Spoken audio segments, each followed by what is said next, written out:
Goeiemôre geliefdes en welkom weer eens by die Afrikaanse Evangeliese Kerk in Ierland.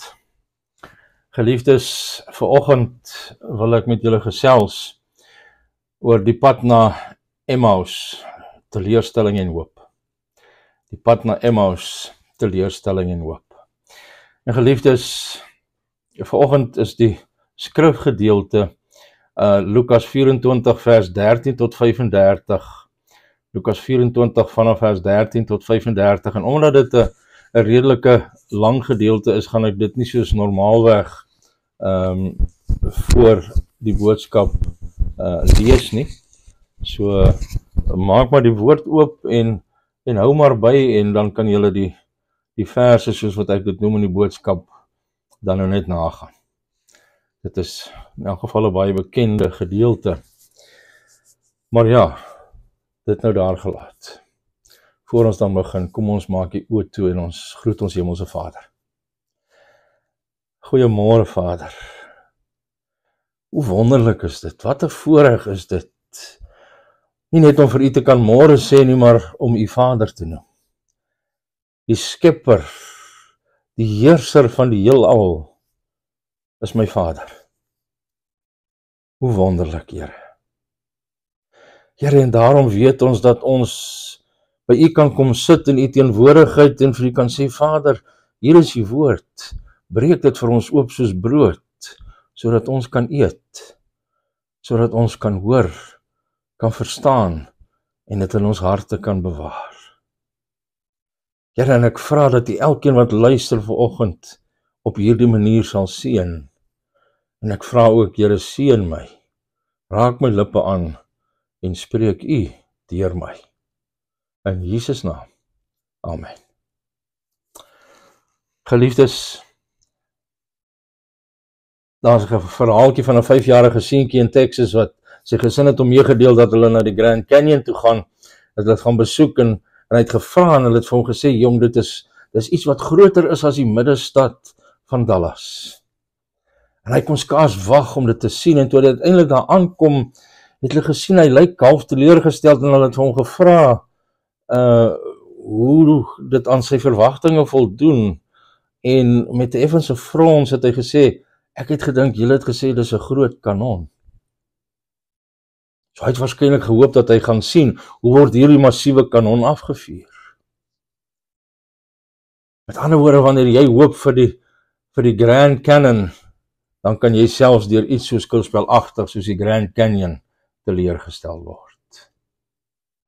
So as jou verwagtinge verkeerd is, dan kan jy selfs deur God teleurgestel word. En ek sê dit nie met die bedoeling dat God op een of ander manier tekort geskiet het nie. Want hy is baie glorieryker en volmaakter as wat ons ooit kan dink. Maar dikwels as gevolg van ons beperkte perspektief, voel ons asof hy ons teleurgestel het. Ons het gedink hy sou iets doen, maar hy het dit nie gedoen nie. Ons het gedink dat ons op sy beloftes van sy woord vertrou het, maar dit het nie waar geword nie. Ons het gedink dat ons in lyn met sy wil bid, maar hy het nie geantwoord nie. So God het nie deurgekom soos ons gehoop het hy sou nie. En dit is waar 2 moeë reisigers was, terwyl hulle een Sondag die 7 myl van Jerusalem na Emmaus gestap het. Hulle het gehoop dat Jesus die beloofde Messias was, wat Israel sou verlos. Soos ons in vers 21 sien. Maar hulle hoop is verydel, toe die Joodse godsdienstige leiers skielik daarin geslaag het om Jesus te kruisig. En nou was hulle op pad huis toe, mismoedig en teleurgesteld. Hulle was steeds in skok, hulle het nie verstaan waarom God hulle teleurgestel het nie. En hulle het oor hierdie dinge gepraat, terwyl hulle geloop het, toe 'n vreemdeling hulle inhaal. En hy was nie regtig 'n vreemdeling nie, hy was die opgestane Here Jesus Christus. Maar vers 16 sê vir ons, hulle oë is verhinder om hom te herken. En die leidende vorm van die werkwoord in Grieks hier dui daarop dat God hulle oë toegemaak het om Jesus te herken. En waarom sou God dit doen? Soos ons sal sien, het hy vir ons 'n paar belangrike lesse gehad, vir hulle en vir ons, om ons te leer oor vertroue in sy geskrewe woord, voordat hy hulle toegelaat het om die lewende woord te sien wat daar saam met hulle was. En die storie begin met hierdie 2 mans, of dit kon 'n man Kleopas en sy vrou gewees het, wat neerslagtig en hartseer is. Maar het eindig met hulle wat in hoop juig. So die oorhoofse les van hierdie skrifgedeelte is dat God ons teleurstelling en hoop sal verander as ons saam met sy mense die opgestane verlosser deur geloof in sy woord sal soek. En die eerste ding wat ons moet erken, hoewel ons dit dalk nie wil erken nie, is dat soos hierdie manne ons almal voor tye te staan kom wanneer ons teleurgesteld is in God. Jy weet, elke goeie dokter diagnoseer eers die probleem voordat hy dit behandel. En die Here vra hier 'n paar vrae om die bron van hulle geestelike teleurstelling uit te vind. En daar waarskynlik meer bronne, maar ons almal sukkel waarskynlik met hierdie, en ek wil dit 'n paar van hulle noem. Die eerste, ons mag teleurgesteld wees in God, omdat ons verwagtinge nie ooreenstem met sy soewereine doel nie. Want 2 keer in ons hoofstuk word beklemtoon dat God die dood van Jesus Christus bepaal het. Die opgestane verlosser sê vir hierdie 2 manne dat dit nodig was dat Christus hierdie dinge moes ly in vers 26. En vroeër in vers 7 herinner die engel die vroue by die graf aan Jesus se vroeë voorspelling, want hulle sê dat die seun van die mens oorgelewer moet word in die hande van sondige mense en gekruisig moet word. En die Griekse woord wat vertaal word as moet en noodsaaklik is 'n gunsteling term vir Lukas. Dit kom 18 keer in sy evangelie voor, wat altyd na God se soewereine doel wys. En Lukas wys ons, en hy wil hê ons moet weet dat God in beheer is van die geskiedenis en dat dit volgens sy soewereine doel laat voortbeweeg. En is veral waar van die grootste tragedie in die geskiedenis, die kruisiging van die sondelose verlosser. En alhoewel dit die ergste misdaad was wat ooit gepleeg kon word, en die manne wat dit gedoen het verantwoordelik was vir hulle bose daad, het God dit soewerein verorden. Ons sien dit, ek sê in vers 7 van hierdie hoofstuk, maar ons sien dit ook in Handelinge 2 vers 23 en Handelinge 4 vers 7 en 28. So dit het nie sy plan gedwarsboom nie, dit het sy plan vervul. En die Bybel maak dit duideliker en dat sonde deel is van God se soewereine plan of besluit. Maar terselfdertyd is God afgesonder van alle sonde en nie daarvoor verantwoordelik nie. En om dieper in hierdie onderwerp te delf, gaan eintlik bo my intellektuele vermoë. Indien jy dit wil doen, verwys ek jou na Jonathan Edwards se verhandeling concerning the divine decrees, wat vervat is in the works of Jonathan Edwards. Maar hier is hoe dit prakties uitwerk. As die ergste sonde ooit, die dood van Christus, deel wat was van God se soewereine plan, dan kan geen sonde sy soewereine doel dwarsboom nie. En hierdie waarheid bring groot vertroosting in 'n tyd van tragedie, as ons net daaraan sal vashou. Ek het al gehoor hoe pastore probeer om bedroefde mense te troos deur te sê dat 'n verskriklike tragedie soos die Columbine hoërskoolmoorde byvoorbeeld nie God se plan was nie. En terwyl hierdie pastore dit goed bedoel het, beroof hulle diegene wat sê wat troos soek, wat God se troos soek. Want as enige iets buite God se plan kan gebeur, dan is hy nie absoluut soewerein nie. As hy nie absoluut soewerein is nie, dan beteken dit mos Satan is in sekere sin soewerein in sekere gevalle, ten jy weet, dalk net soms, maar tog, en dis 'n skrikwekkende gedagte. Want as dit so was, dan sou ons mos geen waarborg hê dat God sy uiteindelike doel sal seëvier nie. So ek vind dit baie meer vertroostend om te bevestig wat die Bybel leer, dat God alle dinge volgens die raad van sy wil laat werk, soos Efesiërs 1 vers 11 vir ons byvoorbeeld sê. Selfs die godslasteringe wat die verbose antichrist, sal ek sê, die godslasteringe van die bose antichrist pas in by God se soewereine doel. Maar steeds is dit moeilik wanneer ons gebid en gehoop het vir iets wat ons gedink het God se wil was, maar dan gebeur dit nie. Hierdie manne het gebid en gehoop dat Jesus God se Messias was, wat Israel sou verlos. En ongetwyfeld het hulle gedink aan politieke verlossing van Israel se vyande. Maar dit was nie God se wil vir sy seun op daardie stadium nie. Wanneer ons verwagtinge nie ooreenstem met God se soewereine doel nie, dan sal ons met teleurstelling met God worstel. En dan tweedens, ons mag teleurgesteld wees met God, omdat hy ons oë toegemaak het om die waarheid oor Jesus te sien. Want weer eens, dit lyk anders as God.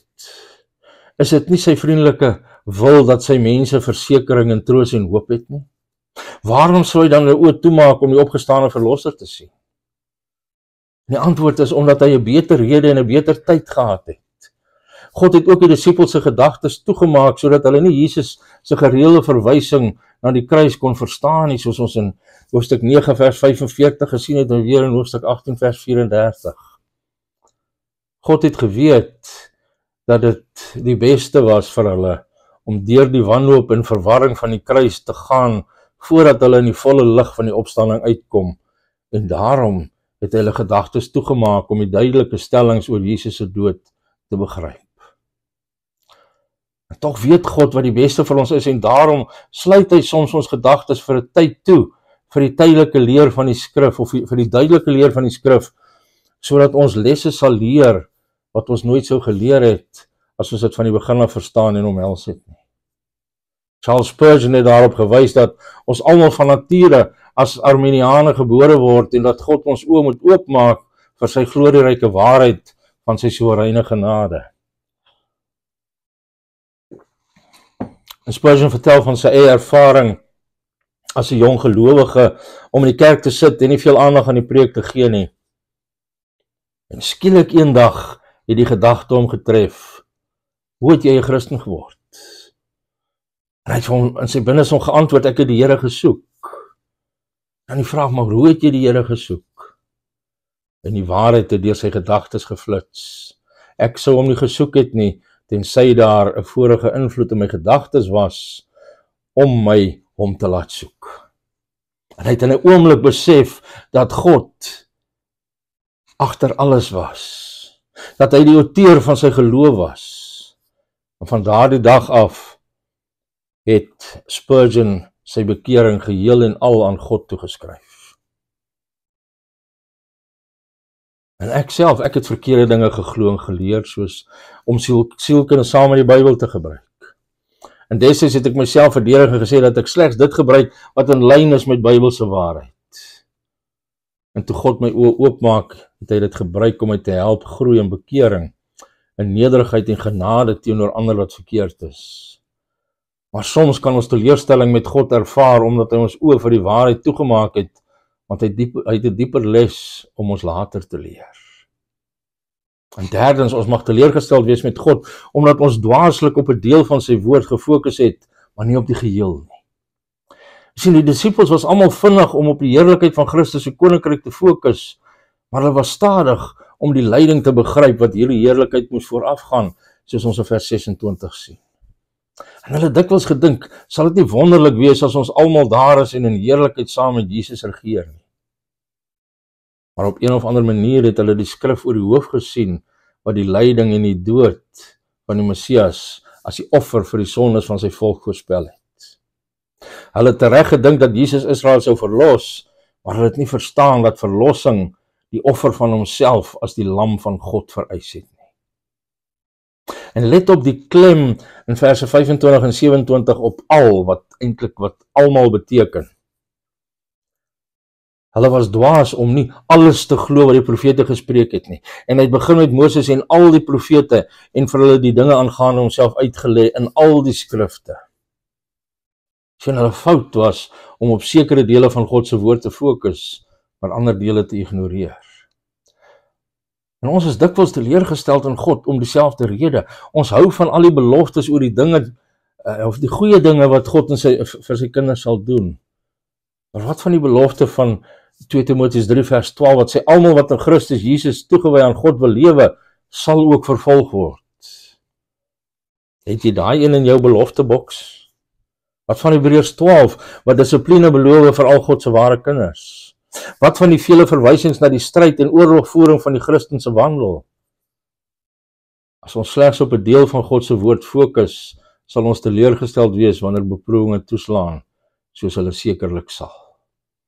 Dan vierdens, ons mag teleurgesteld wees in God, omdat ons traag van hart is om sy woord te glo. Want dit is met die hart wat ons in Christus glo tot redding, sê Romeine 10 vers 9 en 10. En ek dink dat hierdie manne in Christus geglo het tot redding. Want hulle word beskryf as twee van hulle. Met ander woorde, twee volgelinge van Christus. Maar Jesus bestraf hulle, omdat hulle traag van hart is om te glo in alles wat die profete gespreek het. Gelowiges mag traag van hart wees om God se hele woord te glo, vir al die moeilike leerstellings, soos byvoorbeeld die leerstelling van die uitverkiesing, wat ons trots konfronteer. Maar ons sal geneig wees tot 'n leerstelling in God, as ons nie alles glo wat in sy woord geskryf is nie. En as dit dan van die oorsake van teleurstelling in God is, wat is die genesing dan? Ons teks wys ons dat, wanneer ons teleurgesteld is in God, moet ons saam met sy mense die opgestane verlosser soek, deur geloof in sy woord. En daar is ten minste 7 dele aan hierdie genesing. Eerste, sluit aan by die Here se mense. Hierdie 2 mans het nie alleen na Emmaus gestap nie, maar saam gepraat oor die dinge wat gebeur het. En sodra hulle besef het dat hulle onbekende gas die Here was, al was dit laat en 'n 2 uur lange stap in die donker terug na Jerusalem, het hulle dadelik gegaan om met die disippels te deel wat daar gebeur het, sien ons in vers 33. En tot hulle groot vreugde en verbasing het die Here weer aan die hele groep verskyn en hulle was bevoorreg om dit te aanskou. En Thomas was nie daar die eerste nag daar nie. Hy het dit gemis tot die volgende Sondag, toe hy daar was en Jesus genadiglik weer verskyn het, soos Johannes 20 vers 19 en 9 tot 29 vir ons vertel. So die punt is, dit was toe hulle saam was en oor die dinge van die Here gepraat het, dat die Here self aan hulle verskyn het. Terwyl die Here aan Petrus verskyn het, toe hy alleen was in vers 34 om hom te herstel, het hy nie aan Thomas verskyn toe hy alleen was nie, maar slegs toe hy by die ander disippels aangesluit het. Jy weet, as westerse Christene is ons heeltemal te individualisties soms. Ons kom jarelang kerk toe en sit langs mense wat ons nie eers ken nie. Ons hou van ons anonimiteit. Ons neem groot lewensbesluite soos om van kerk te verander of na 'n ander deel van die land te trek, maar ons dink nooit daaraan om ons besluit aan ander gelowiges voor te lê vir hulle raad of gebed nie. Ek het baie Christene ontmoet wat deur ander gelowiges seer gemaak is, en daarom verlaat hulle die kerk heeltemal, maar dring daarop aan dat hulle steeds die Here volg. Maar jy kan nie die Here volg soos hy bedoel het en sê jy dit in gemeenskap met ander gelowiges doen nie. En soms is dit nie moontlik om fisies met ander om te gaan nie, maar ons het tegnologie deesdae. Ons kan met ander omgaan. Want onthou, die kerk is sy liggaam en liggaamsdele kan slegs in noue verband met ander liggaamsdele funksioneer. As jou hand seer gemaak word en besluit dat dit is omdat jou dom arm aan die hand voor die saag gestoot het, dan sou dit nogal dwaas wees om te sê, ek gaan myself net heeltemal van daardie arm afsny. En tog, dis presies wat baie seergemaakte Christene doen. Wanneer jy teleurgesteld is in God of in sy mense, moenie swoeg voor die versoeking om jouself van ander Christene te isoleer nie. Gaan na hulle toe en praat oor wat jou pla. En tweedens, soek die opgestane verlosser. Alhoewel hierdie manne en die ander disippels skuldig was, omdat hulle nie die vroue se verslag oor die opstanding geglo het nie, was hulle ten minste reg om nie net met die leë graf tevrede te wees nie. Want hulle sê teleurgesteld in vers 24, hom het hulle nie gesien nie. En hom is hier nadruklik in die Grieks. Met ander woorde, die hom is Christus. Hulle wou die opgestane verlosser sien. Dit was om te sien wat hierdie disippels se teleurstelling in groot vreugde en hoop verander het. En ek stel nie voor dat jy nou 'n visioen of 'n dramatiese ervaring met Christus Jesus soek nie. Want ek glo dat die meeste wat beweer dat hulle sulke visioene gehad het, mislei word. Want ons sien in 1 Petrus 1 vers 8 dan, prys Petrus diegene wat Jesus lief gehad het en hom geglo het, al het hulle hom nooit gesien nie. Ons wat Christus as verlosser ken, moet daarna streef om hom persoonlik meer en meer te ken, soos Filippense 3 vers 10 vir ons sê. Want hy het beloof om homself te openbaar aan diegene wat sy gebooie onderhou, in Johannes 14 vers 21. So waar soek ons hom? Dis die derde een, soek die opgestane verlosser in sy woord. Jesus het hierdie manne na die Ou Testament geneem om homself aan hulle te wys. Ons sien hy sê Moses en al die profete in vers 27 en dis 'n frase wat beteken uit die hele Ou Testament. En weet julle, ek sou met graagte al my studies en die opleiding wat ek wel gehad het, sou ek verruil vir die voorreg om daar te kon wees en Jesus te hoor hoe hy hulle deur die hele skrif lei, alles uit sy kop uit en dit alles op homself te laat fokus. Want die hele Bybel fokus op Jesus Christus en sy plaatsvervangende dood aan die kruis vir ons sondes. En ek is seker dat Jesus hierdie manne na Genesis sou geneem het waar God die bloed van diere gestort het sodat hy Adam en Eva na hulle sondes kon klee. Want dit het na Christus gewys wie se gestorte bloed ons sonde bedek. En hy het vir hulle gesê dat hy die saad van die vrou was wat die slang se kop sou vermorsel, Genesis 3 vers 15. En hy het verduidelik hoe die ram wat in die ruigte vasgevang is, wat God voorsien het sodat Isak gespaar sou word, Jesus se dood in die plek van sondaars uitgebeeld het. En hy het hulle sekerlik deur die Pasga en die offerstelsel wat onder die wet ingestel is geneem. En hy het hulle deur Psalm 22 en Jesaja 53 gelei. En terwyl hy gepraat het, het hulle harte in hulle gebrand, terwyl hy gedeelte na gedeelte vir hulle oopgebreek het. Baie Christene verwaarloos die Ou Testament. Maar ek glo dat daar groot wins is om die hele Bybel agtereenvolgens deur te lees. En moenie die moeilike dele oorslaan en op jou gunsteling gedeeltes fokus nie. Lees dit alles oor en oor. En terwyl jy lees, vra God om jou oë oop te maak om Christus in al die skrifte te sien. En dan vierdens, soek die opgestane verlosser in sy woord deur geloof. Want akademiese leer sonder geloof is nie genoeg nie. Ons moet die woord glo en daarvolgens optree as 'n waarheid. Die skrywer van Hebreërs vertel van Israel onder Moses. Hierdie Israeliete het God se magtige werke gesien, maar het gemor en God nie geglo nie, en daarom het hy hulle nie toegelaat om in sy rus in te gaan nie.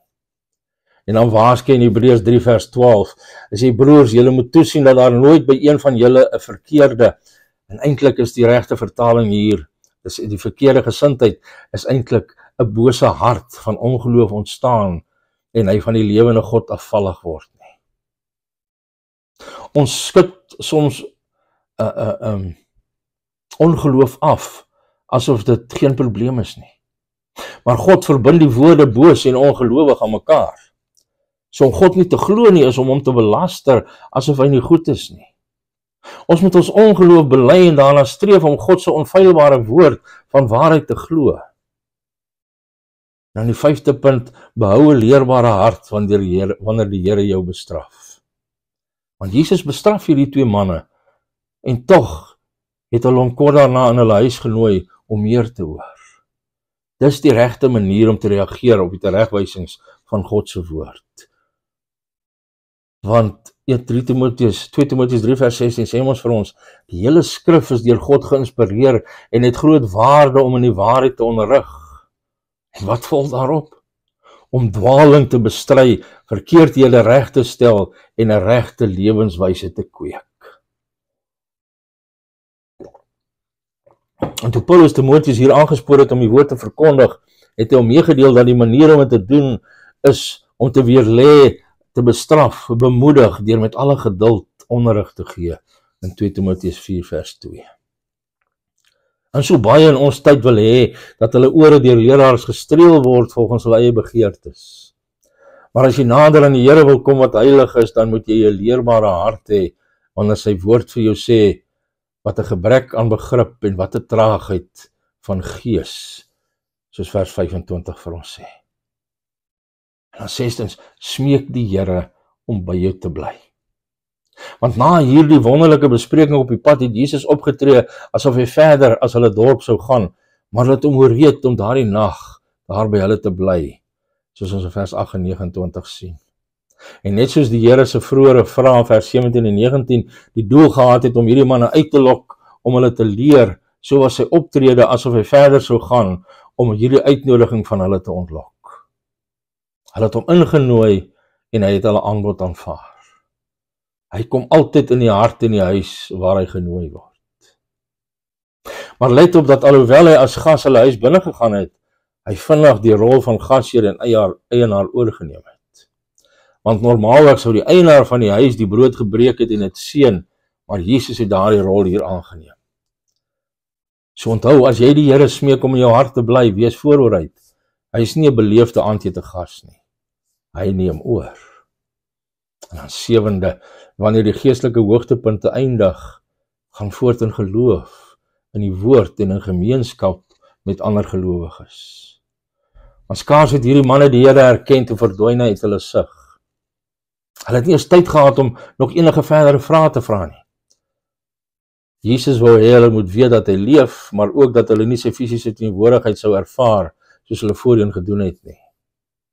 Want hy sou nou na die Vader gaan en die Gees stuur om permanent by hulle te wees. En die oomblik toe Jesus verdwyn het, kon hierdie manne mismoedig en teleurgesteld geword het weer eens. Hulle kon probeer het om nog 'n groot geestelike ervaring op te roep. Maar in plaas daarvan het hulle saam met ander eensdenkende gelowiges gaan byeenkom om te deel wat die Here gedoen het. En daarna het hulle voortgegaan in geloof, in die woord en in gemeenskap. Geestelike hoogtepunte is wonderlik, maar jy kan nie daarop leef nie. Jy moet leer om deur geloof te wandel en konsekwent in die woord te wees en om gereeld met ander gelowiges by mekaar te kom om mekaar in die dinge van God op te bou. En ek wil afsluit. Hierdie mismoedige, teleurgestelde manne het gedink dat Jesus dood en weg was, terwyl hy in werklikheid die een was wat saam met hulle geloop en gepraat het, terwyl hulle langs daardie stowwerige pad gestap het. Hy was naby hulle, al het hulle hom nie aanvanklik erken nie. So geliefdes, wanneer jy teleurgesteld en mismoedig is, dan dink jy dalk dat die Here 1 miljoen myl ver is. Maar as jy een van sy kudde is, al is jy op daai oomblik geloofloos en sien jy hom nie, is hy daar by jou. Onthou, Hebreërs 13 vers 5, hy beloof, ek sal jou nooit verlaat nie, jou nooit in die steek laat nie. So onthou, dit was vir 'n kerk wat louwarm geword het, wat hy gesê het in Openbaring 3 vers 20, kyk, ek staan by die deur en ek klop, as iemand my stem hoor en die deur oopmaak, sal ek by hom ingaan en saam met hom die feesmaal hou en hy saam met my. Hy wil hê dat jy sy woord oopmaak en hom nooi om in die woorde daarvan in jou hart te laat brand. Hy wil hê dat jy saam met sy mense moet vergader en saam deel in hoe hy julle lewens werk. Hy sal jou teleurstelling in hoop verander as jy hom smeek om in te kom en by jou te bly. Amen. Kom ons maak die oë toe.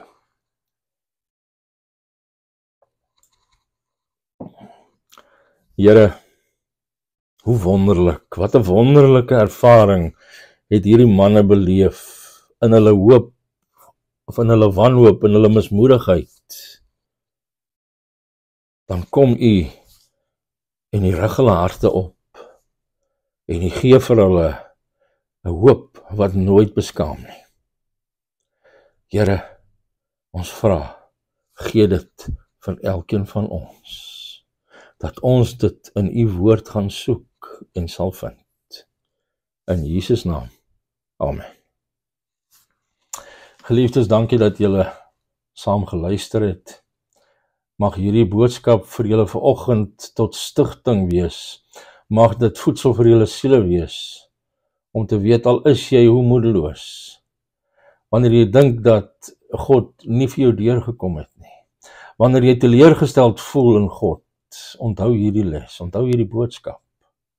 Dat selfs wanneer jy hom nie herken nie, wanneer jy dink God is nie by jou nie, is hy steeds by jou. En hy steeds jou hoop, wat nooit beskaam nie. Mag julle 'n wonderlike Christusgevulde dag en 'n Christusgevulde week geniet. En as dit die Here se wil is, dan kom ons volgende Sondag weer eens rondom sy woord bymekaar, om verder van hom te leer. Maar tot dan, mag die genade van God met julle wees. Mag God self met julle wees. En mag God julle seën. Shalom.